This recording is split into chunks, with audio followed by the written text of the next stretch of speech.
થાય છે કયા કારણોસર હત્યા થઈ છે? તમારું નામ? મારું નામ સતીશભાઈ છે. શું હતી ઘટના? એ ઘટના આવે છે, જે લોકો ઝઘડો કરતા હતા, મેં જે છોડાવવા આવે છોડાવીને બધાને સાઈડ પર કર્યા. ભાઈ ગેમ રમતો હતો, છોકરા આવીને ડાયરેક્ટ ચપ્પુ મારી દીધું ને પછી ડાયરેક્ટ ચપ્પુ ફેંકી દીધું પાછળ. એટલે પછી એમ તેમમાં પછી બધું થઈ ગયું. શું સંબંધ છે મારનાર અને મરનાર વચ્ચે? એ બાપ દીકરા જ છે બંને. કઈ વાતને લઈને હુમલો કરાયો? એ તો મને ખબર નહીં કે હાનથી ને હાન દીકરામાંથી એને શું ઉંમર છે છોકરાની? 17 વર્ષ, 17 વર્ષને 8 મહિના. શું લાગી રહ્યું છે તમને હત્યાનું કારણ?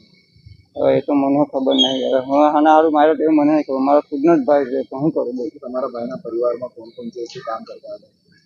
એ ભાઈ તો આપણે ગાર્ડન વાળમાં જતો ને છોકરો એ પાણીના બોટલ વાળમાં જાય, બિસ્લરી વાળમાં. શેના વડે મારી? હે ચપ્પુથી મારી. ઘરમાં? હા નહીં, બહાર ઘરની બહાર ગાડી પાસે.